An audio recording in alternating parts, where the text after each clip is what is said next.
Shri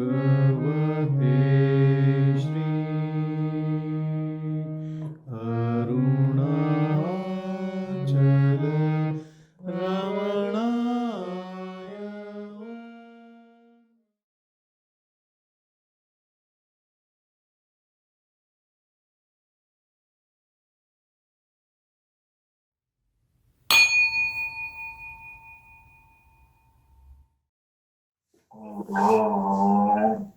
Yat param sakalavad agocharam gocharam vimalabodha chakshusha shuddha chedganamanadi vastu yat brahma tattvamasi bhavayatmani.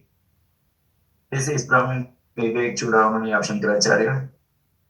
The Supreme Brahman is beyond range of speech, but it is known only through pure, the eye of pure illumination, which is pure consciousness, which is beginningless entity. That thou art. Please meditate on this. Thank you.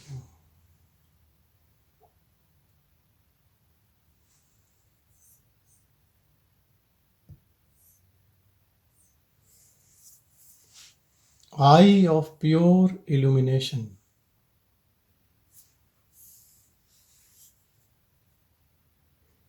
We all know that we have these two eyes looking outside.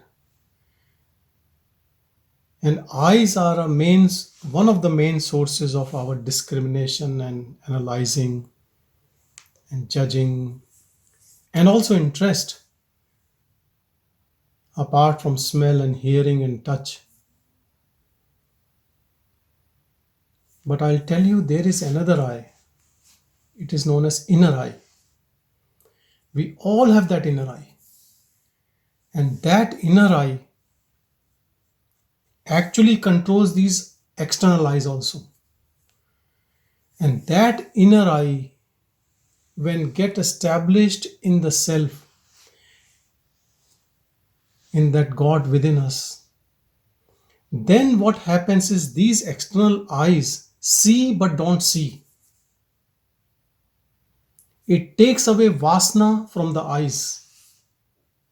Like everything attracts opposite sex, food, clothes, or whatever it could be, whatever your desires, all attraction drops immediately. All attraction. You don't get rid of one thing and then next thing, as some people might be knowing yamas and niyamas of Patanjali Yoga Sutras and following them. Here, everything happens in that flash of a light. The moment that inner eye is blessed with inner seeing, these external eyes don't register anything the way they used to register before. Then these eyes become desireless, vasana rahit.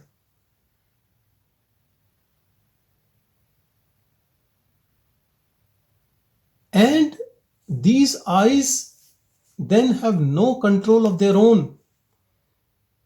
Same thing which was enticing, which was very attractive, could be seen, but it loses that attachment where the mind used to go with these eyes and used to get attached.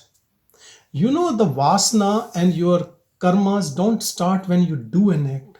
The moment you have interest in that act, by just looking through your eyes, you already have done that sin, whatever it was, is supposed to be.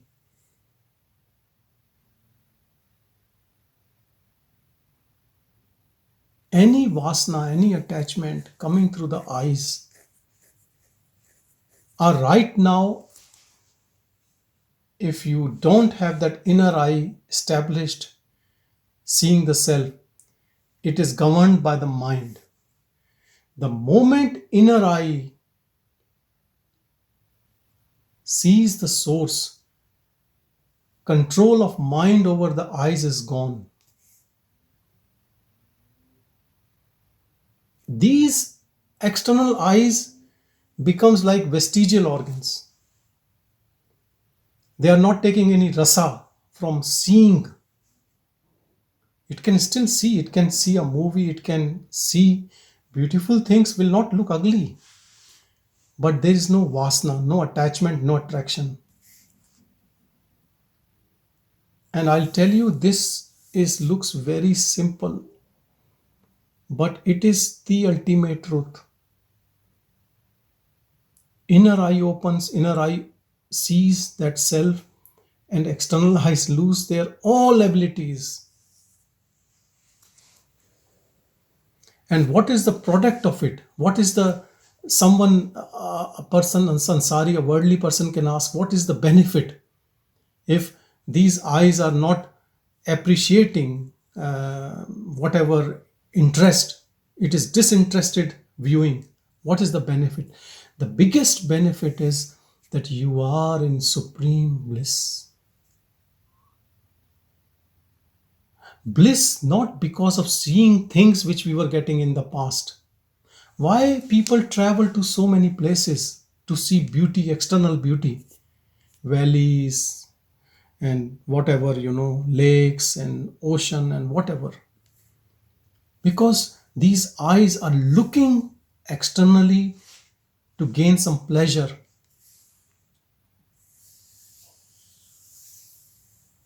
It's not that the beautiful things will not look beautiful with these eyes, but there is no attachment to anything. If the scene changes, you will not feel bad. Like in Australia, all the time people are talking about weather. There's an obsession with weather. When it's raining, it's too much raining. When it's hot, it's too hot, always. And when it is good, actually, we appreciate also. But what I'm trying to say is, it is just these eyes which are always external.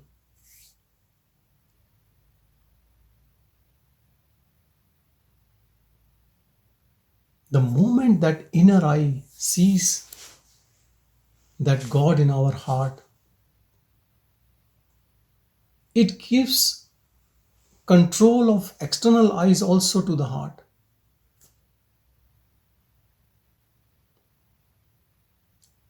I don't know, I can't say, still being a neurologist, I can't explain this phenomena.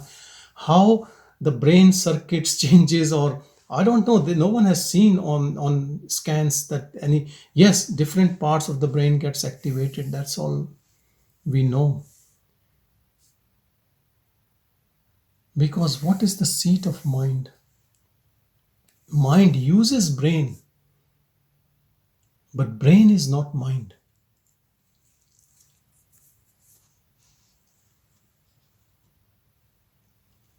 And when the command of mind is gone, then all these sense organs comes in direct contact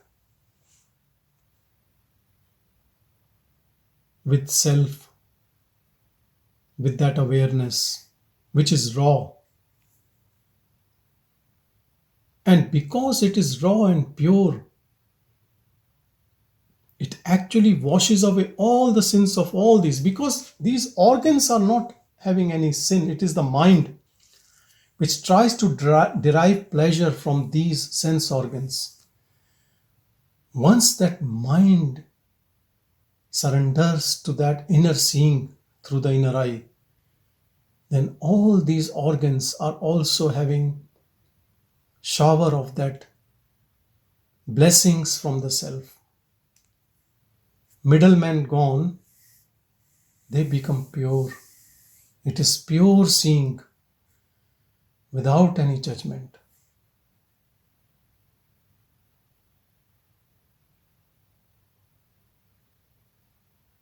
Beautiful things looks beautiful, but those so-called ugly things also look beautiful.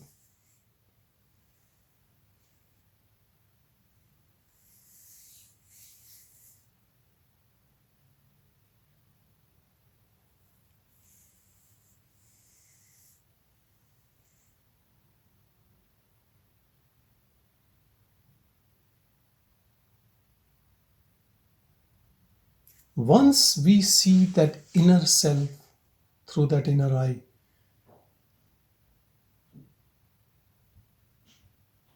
there is no interest in any petty desires. Even the eyes becomes lazy to register anything more than what it can just see, as if that software is gone, which was judging, which was analyzing in the past because of whatever vasanas dropped. Everything becomes pure and clean, as if after the first heavy rain everything looks so fresh, so new.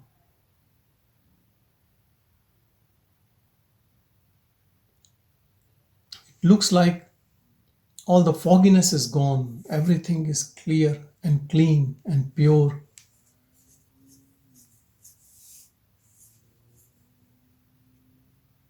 This is all that miracle of the jewel in our heart. Keep your attention on that.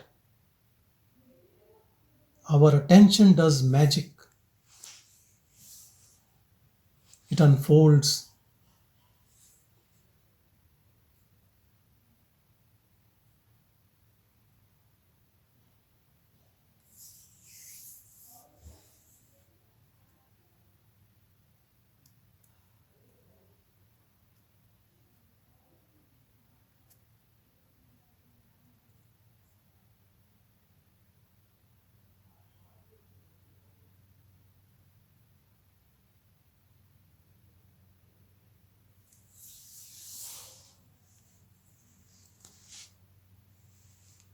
This self talks to us so loudly, and its presence is felt so much so that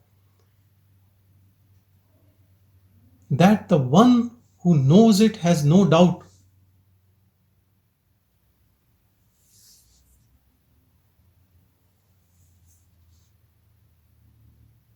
He can have doubt about anything outside external, because these eyes can deceive.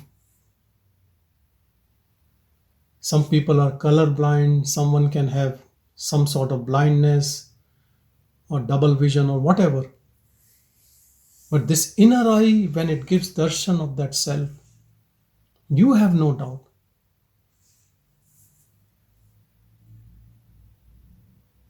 Before having darshan of self, knowing this self, whatever we think, that is a reflection. All life keeps going in a reflected image, colored by mind.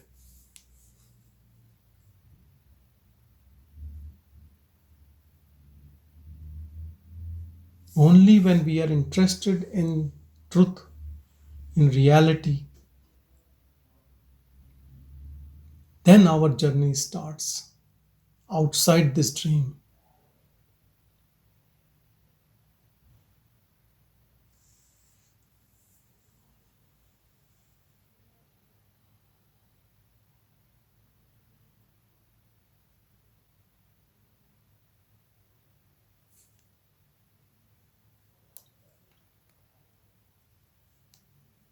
When we talk about reality of the word, or the word is unreal, and a lot of people talk about Bhagavan's teaching that you can't know the self till you see this word.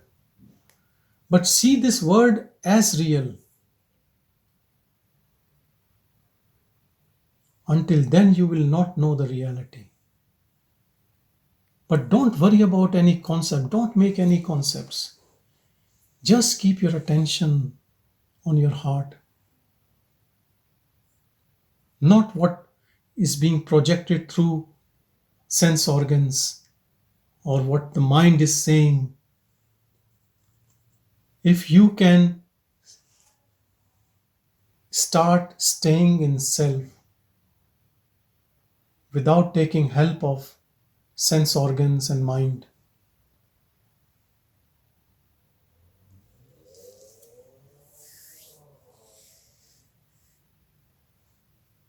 someone can say that if I keep my attention on self, not keep thinking, keep planning, keep doing, then what will happen to my life? How can I manage my life? How can I be wealthy or more money or name or fame? What? How? To me, the answer is, where are you right now? Maybe you can say, my life is miserable, I am suffering, I have no money, or whatever, life of suffering. My answer to that question would be, if you have mismanaged your life until now, how can you improve it? Better you give up what you are doing. You don't know how to manage. That's why the life is so miserable. Now let's stop managing.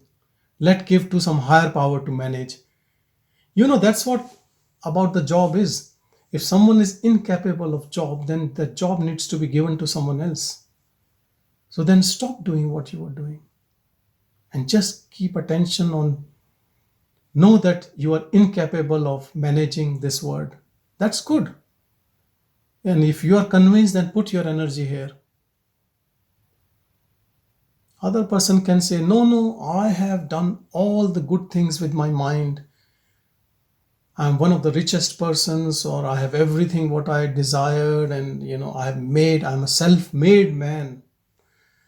I don't want to give up my mind. I have got everything because of it. I would say, if you have managed so well, then let's retire now, because you already have everything.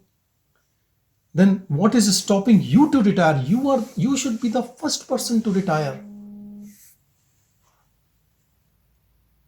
You should be the first person to retire if you're really smart, because now you have gained everything in this world. Okay, one job done, tick box. Now let's go within, and you have accumulated enough to sort out your day-to-day stuff. And anyway, one day you will retire from whatever you do. Everyone retires from a job. So if you have gathered enough of whatever, you are the best one to retire right now. Bring your attention to the self.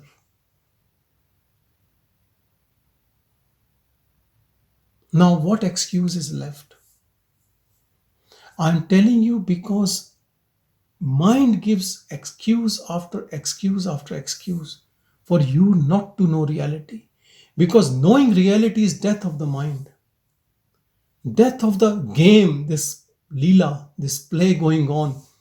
It will continue, but you will be out of it.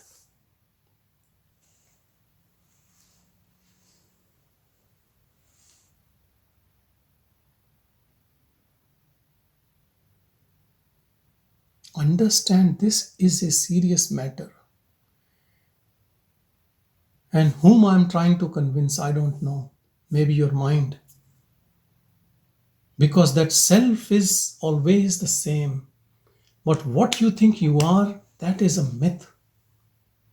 And that myth will continue till you are slave of your mind and your senses.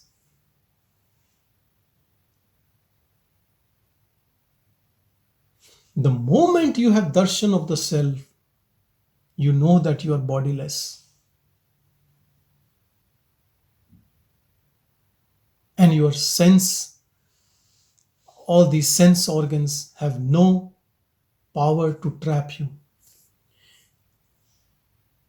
That is why they call it freedom, liberation.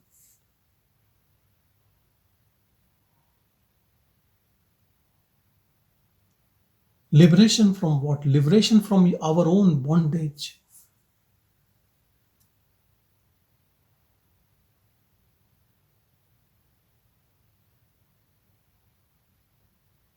Apart from your own practice,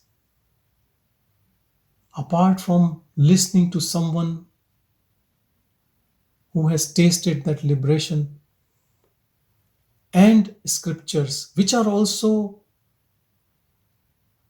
written by people who are liberated, there is no other way to know it. Sometimes there can be flashes of that liberation, which we call as satori or sudden experience of enlightenment and then it goes away. Glimpses. And sometimes we know when we come closer to someone who is in that state, or even someone who has lived in that place at some stage, which we call as pilgrimage or temple or mosque or church or a place of worship. Because of that pure intention of people going there, they're putting that energy. It unfolds there. When you go there, you can get tuned to it if you're open to it.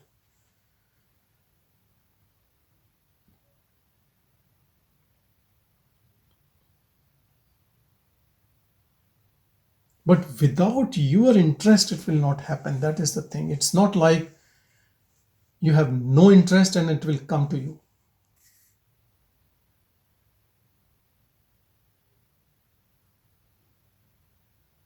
And I would also say, even if you have interest, it will not come to you if you have 100 other interests. Because the whole idea is to bring that same attention within. And if you have 100 interests, your attention will be going to those things.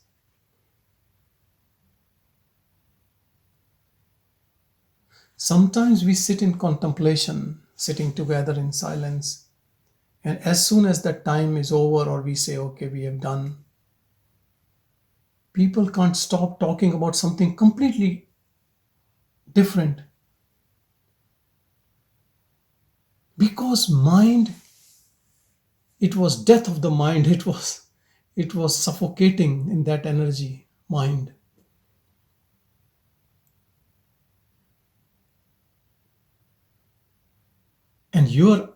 And it knows your interest. It is with you for so long. It knows you in and out.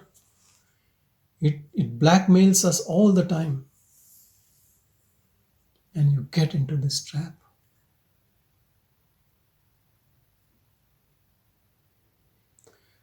But if you keep your attention, which is the inner eye, on that self,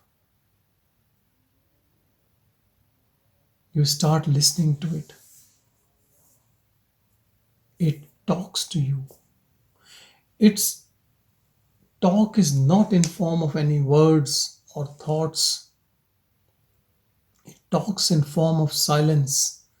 It talks in form of pure fragrance of bliss and peace and in unending joy. And it talks in form of unconditional love for everything. And it talks showing its own innate presence in everything around you.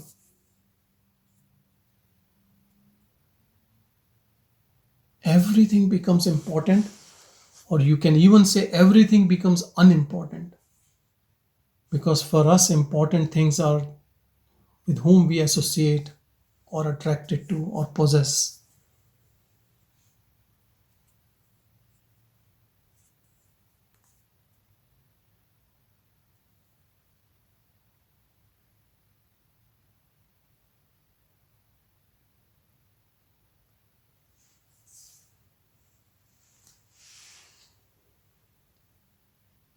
This is the best pilgrimage, our heart.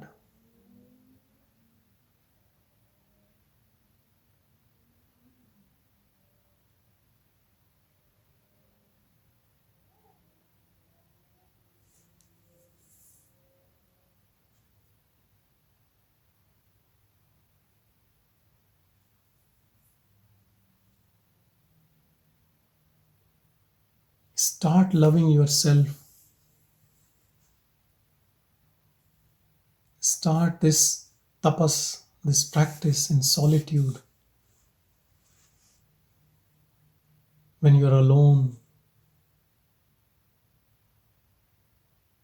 you speak to 100 random people, not even one person will tell you that I love my solitude.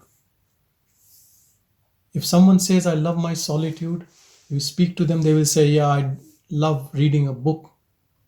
or sewing or watching telly alone or having my coffee alone. Like some action needs to be there, even alone, because that's what the mind is.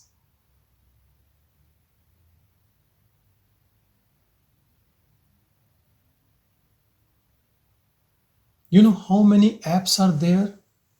Mindfulness and meditation apps. And then people suffering, coming with anxiety, depression, and there are psychologists and mindfulness experts, and even us. We tell people, to use an app or see a teacher and do it. Most of the time they will say, oh, look, I tried, it didn't work, or yeah, I tried, yes, it gives me a peace. Not much change.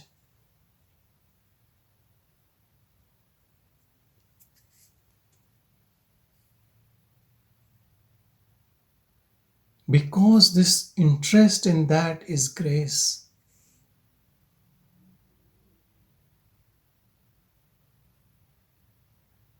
When the mind is showing big tantrums and it has gone to that other extreme, where he is giving you panic attacks and all sorts of problems, because the mind is being abused or misused so much, now to return from there is a big task.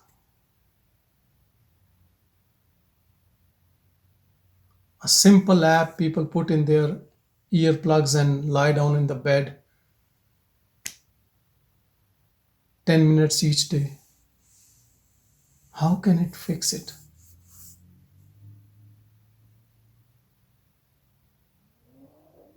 It needs more intensive training. And all this is possible when we have interest in it. If the person who needs has no interest or less interest or can't keep focus there, then how would it work?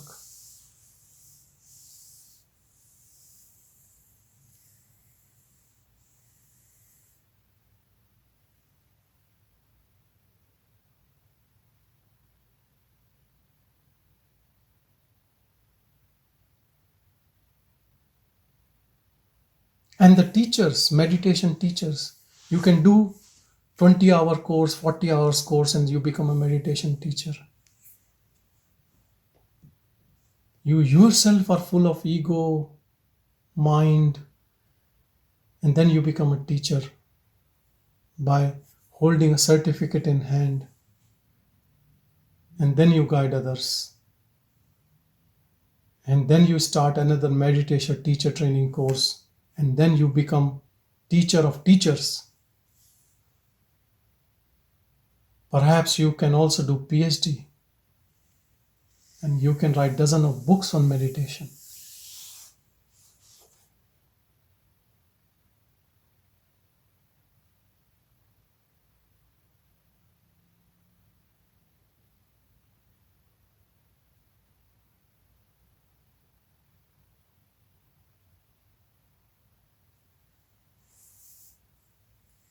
Or perhaps I believe that type of meditation have different goals and aims to just decrease anxiety, maybe elevate your mood, keep you a little bit happy, manage life.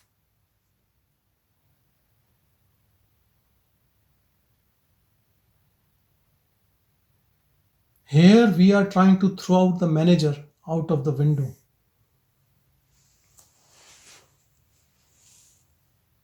There they are keeping the manager intact with all the bandage and bruises and all. We just try to keep it.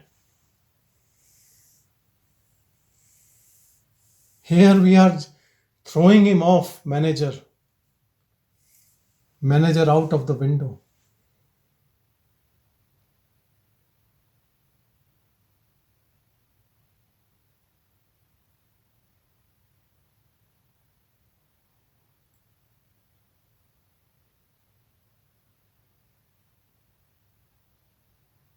Reality is so close, but so far. Closest, it is us. It is actually closer than mind. Mind comes and goes. No mind in deep sleep.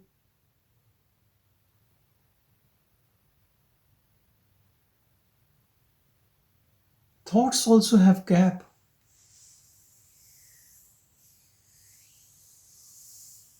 Self is constant, eternal, unchanging, all the time. Yet we keep missing it because of these external eyes focusing on everything around us.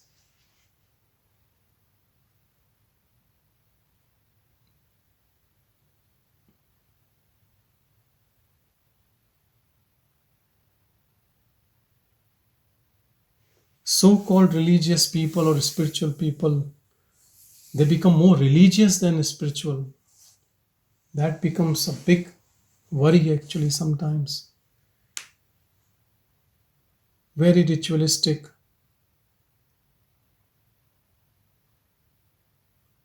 There is no harm in going to pilgrimage. But the problem is we think pilgrimage is the goal.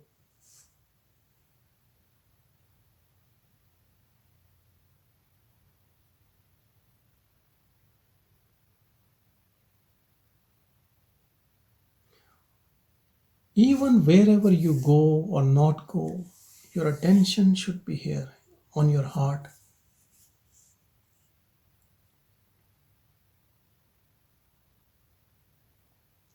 When you sincerely, with humility, you keep attention, you will understand where that attention needs to be.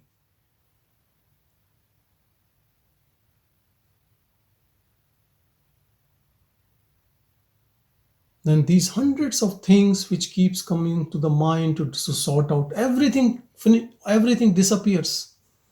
Nothing is actually left.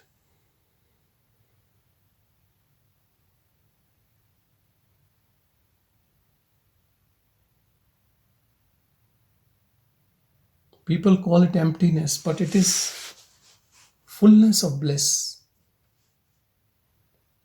Emptiness means that there are no thoughts, that's all.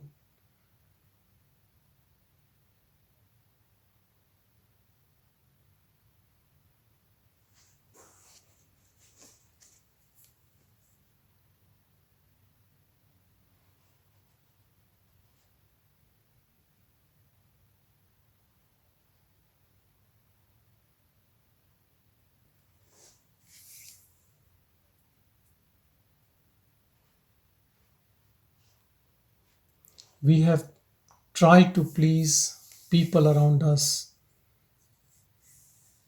employer, employees, networking. Now do this last networking. I'll tell you, if you do it sincerely, everything what you wanted from external networking, you will get from internal networking. And it's not a big networking, it is just with your own self by paying attention there.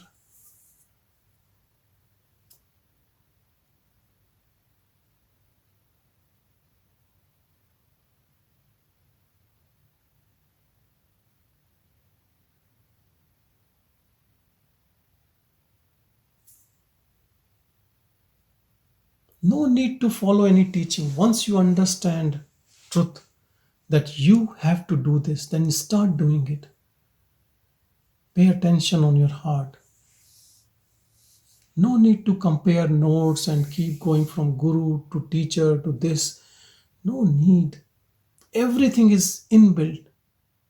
God is very, very kind. He has given all that what is needed to know self. Only thing you have to develop is your interest. That's all. If you have interest, you will know it.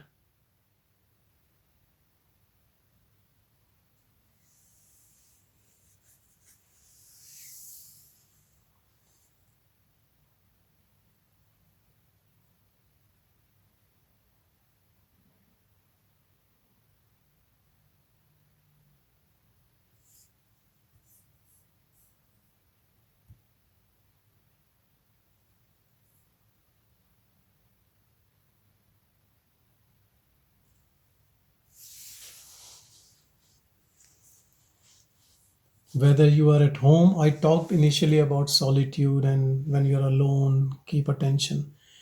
But then this process becomes so intense that even among people or doing an act or busy or even argument with someone, though I'm pretty sure anyone is abiding in self should not be arguing, but let's say an argument is there,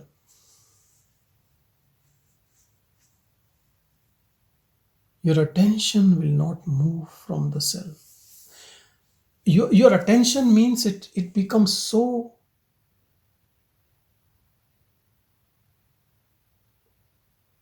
powerful because of your own attention.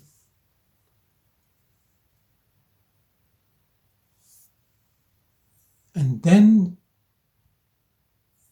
you will not know, but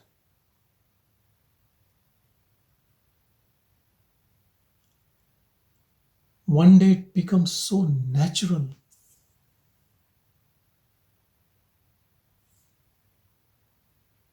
that you forget that you were doing any practice before.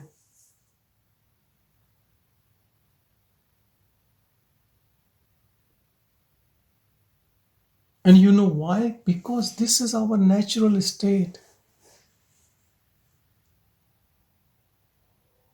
Mind is deceptive. It has created this illusion. What it is showing, we only believe on that. And we keep missing reality all the time.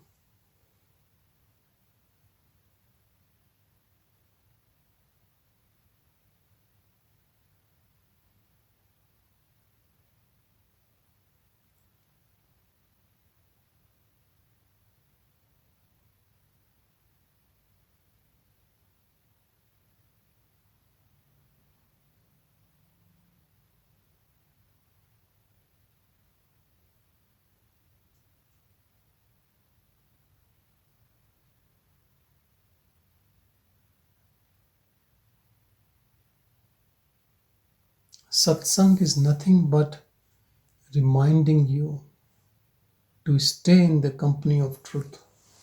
Truth is always in your company, but you are not in company of truth.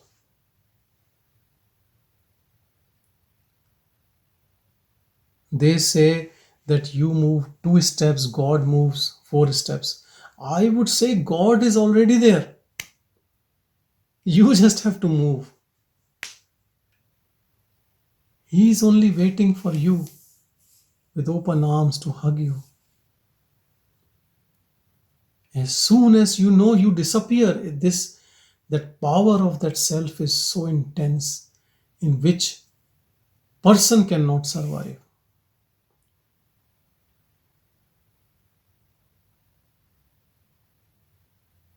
The moment you have darshan, that is only left, and you disappear.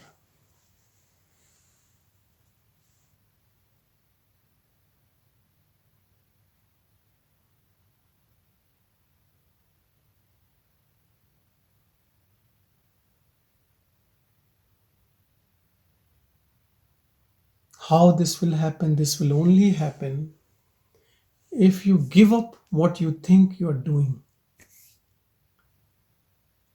And it is not about stopping the act, but stopping the doership of act.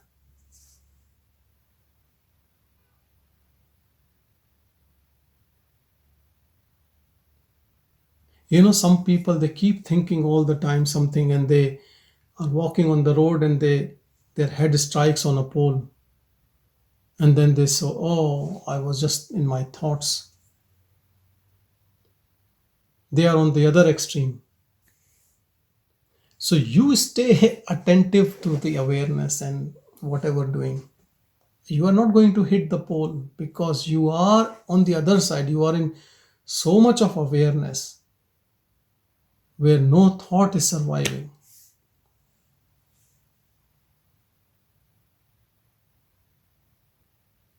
You're walking but not thinking. You're eating but not thinking. You're working but not thinking. I have no clue about these meditation techniques. I am telling you the technique of abiding in self. Who cares about mind? The best control of mind is abiding in self, paying attention to self.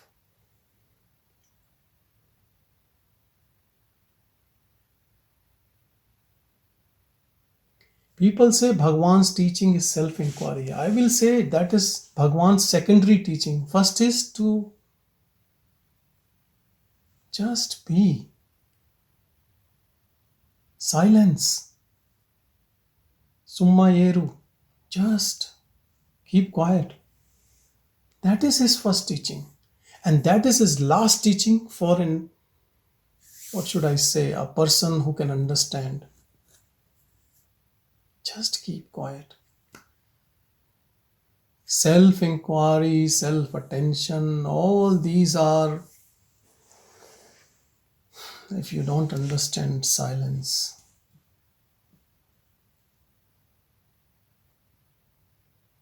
because God talks only in silence.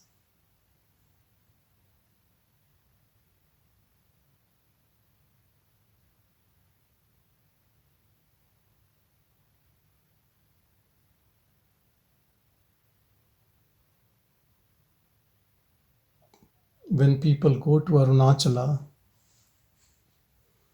sometimes first time in their life they understand this silence. It is a huge magnet.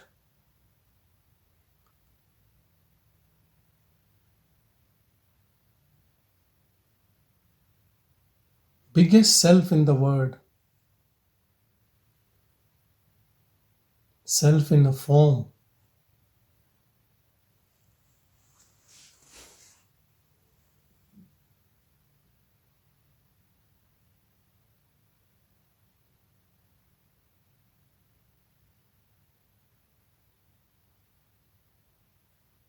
I also know people who have never been to Arunachala, but they have contemplated Arunachala by photo, by name, by knowing its glory. Even that has helped to the same extent as one goes there and do.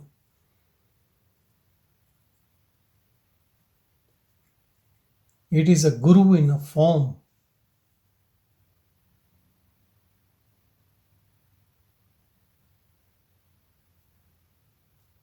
And the other guru is here in all of us, in our heart.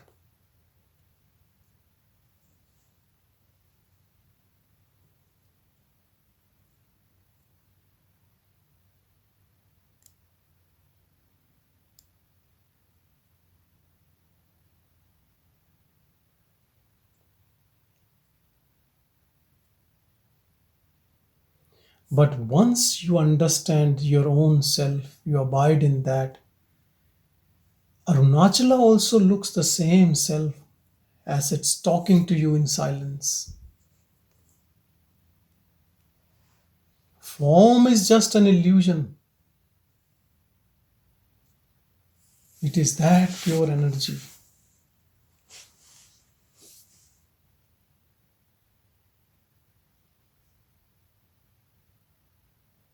You know, some egoistic people say, my name is enough. In Hindi, it looks really good. They say, Mera naam hi kafi hai. Like, egoistic people talk like that. Just tell my name and the work will be done. I would say that is what Arunachala is. You just take name Arunachala.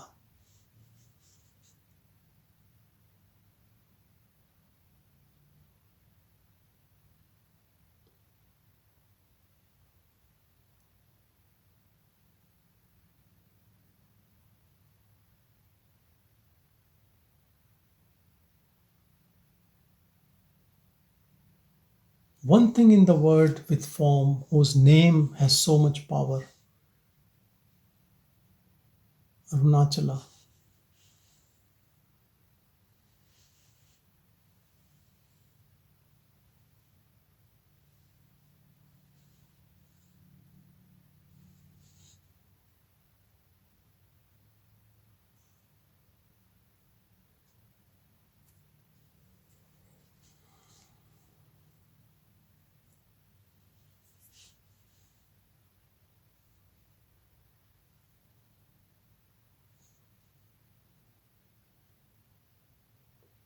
Keep your association with all those things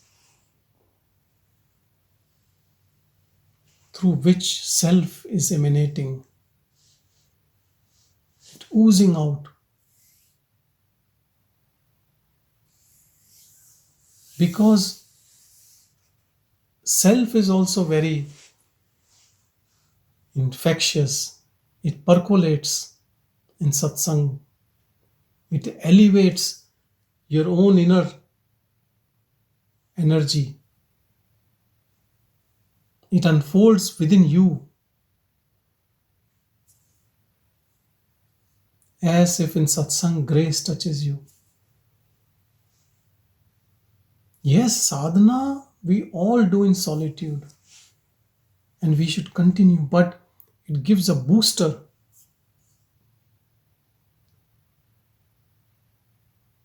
Because satsang is nothing but remembrance of self and abiding in self.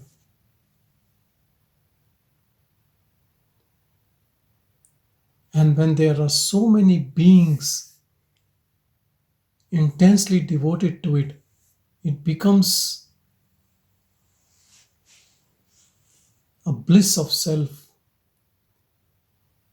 exponential bliss of self.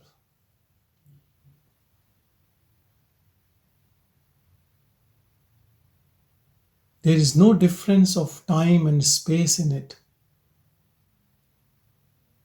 At this moment, everyone is blessed with that energy.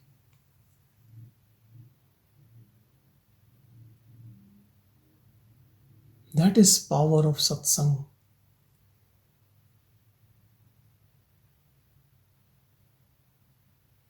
We all know how company affects our mind.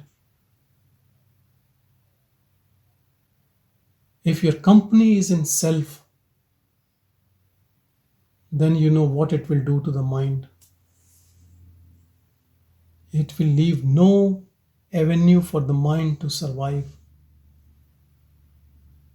with vasanas, with attachments.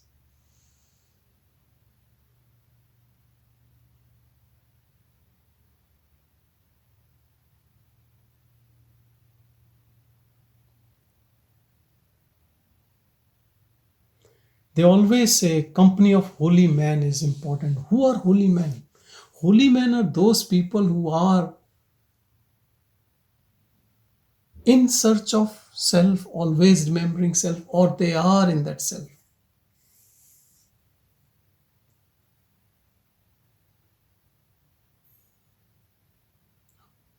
Don't confuse yourself, holy man, with some attire or garb or something.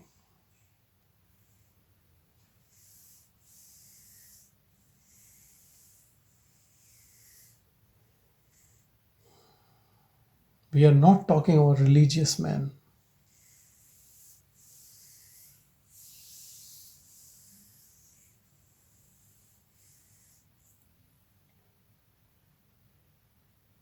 Bhagavan never gave importance to your external garments.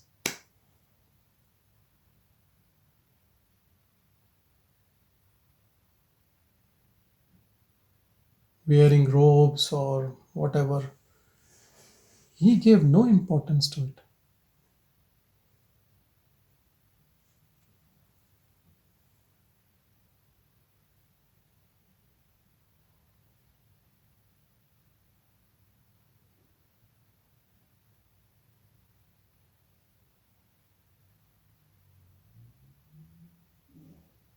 Feel that energy within you.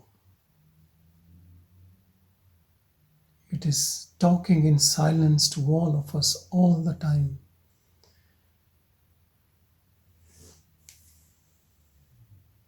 We say surrender to it. What is surrender? Surrender means you have given up doership, and with folded hands you are okay whatever life gives you or not gives you.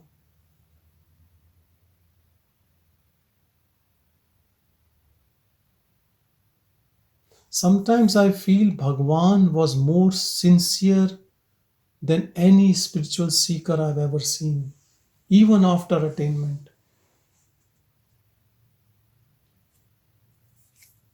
One day I was reading about someone who met Bhagwan for the first time, and he said that day there was a very little something they distributed among themselves from a pot in morning, and then by evening no food was there. And he said no one was worried except me. He said I was having hunger pangs. And Bhagwan realized, he said, you go down, you have money, you go and eat something and come back. We people are used to hunger. And he said nobody moved to find food. And he said, when Bhagwan said, I said no to Bhagwan that I am not going anywhere. But he said, I kept thinking about only food. And he said, after maybe an hour or two of that conversation, he saw many people coming up to the hill bringing food. And lot of food. He said someone had rumor in the city that Bhagwan is very sick and he's going to die soon. So people came there to see him last time. That was a rumor, and people brought a lot of fruits and things.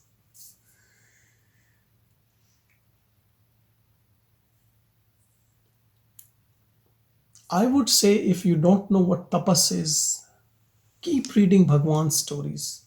That will help you to understand what is important, what is not important.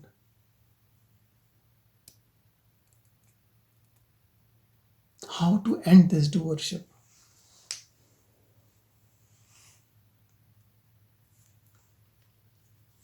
And Bhagwan has no reason to be like this. He was in bliss. He was in bliss when he was at home.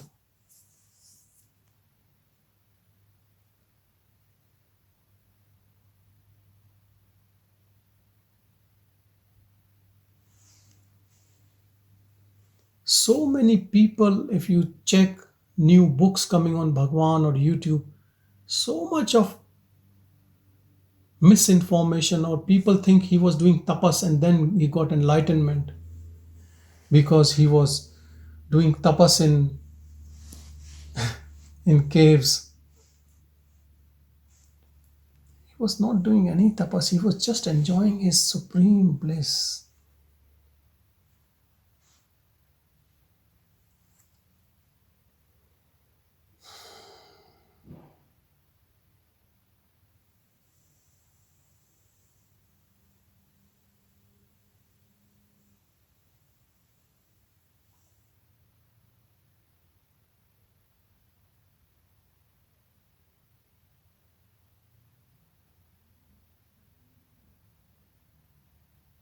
If you have some patience and perseverance and continue in this attentiveness to the self, slowly you will start feeling this peace within you.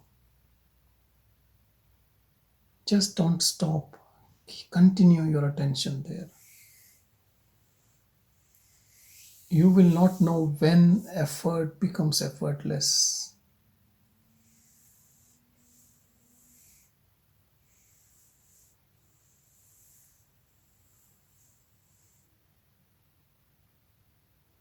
Pay your attention to self to exclusion of everything.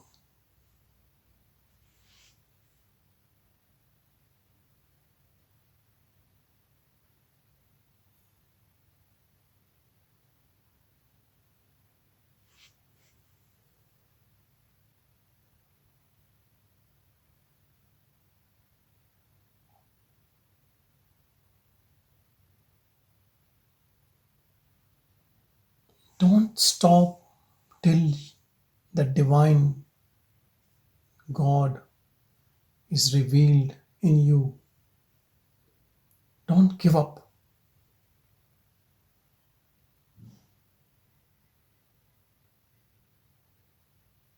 This much faith I want from you. That have faith that there is something. Because one thing is sure, no one is born without self.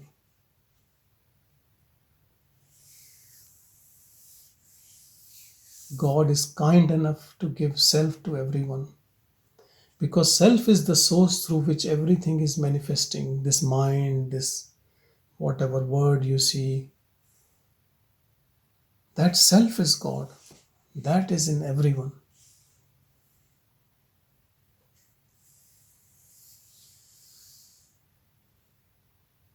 Please don't give up till your last breath. Wherever you are, whatever you are doing or not doing, whatever the situation is, remember yourself. Pay attention here. What mind does or not does, or what it gives you, not gives you, for whom you want to do whatever you want to do. For whom? Self is complete and you are self. So for whom you are doing what? Why all that busyness?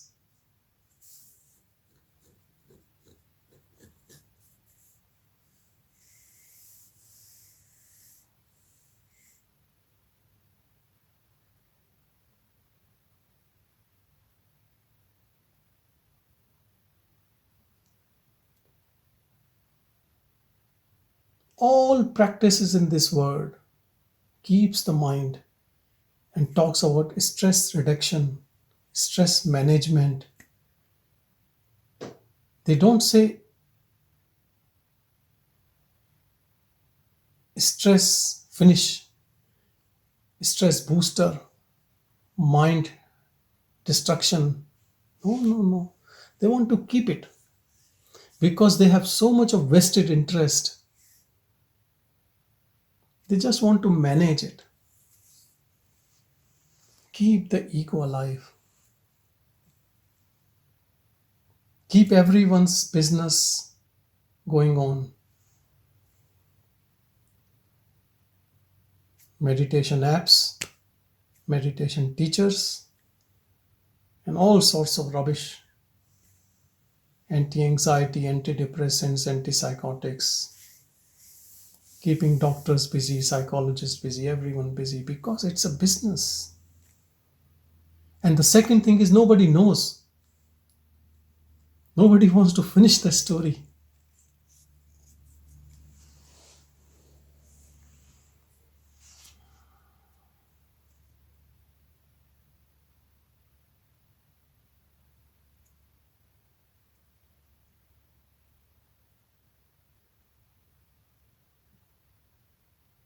Teacher like Bhagavan is just finishing the story, taking you to the other end.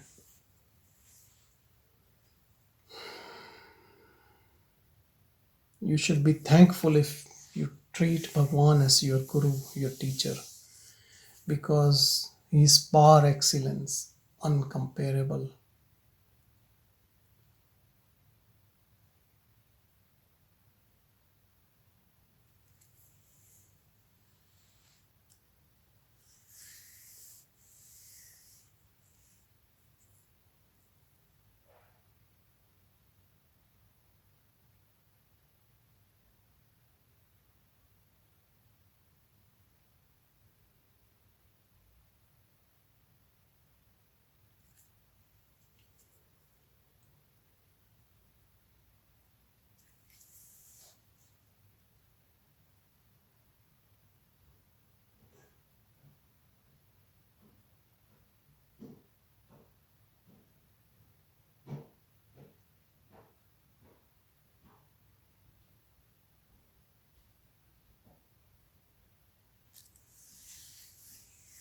Stay in that self, respect to that self, bow down your ego to that self, surrender it completely.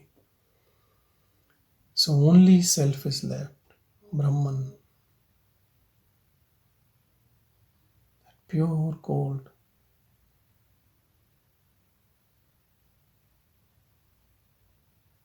Om Namo Bhagavate Shri Arunachal Ramanaya.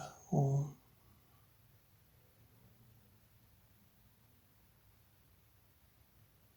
Om. Om Shanti, Shanti, Shanti.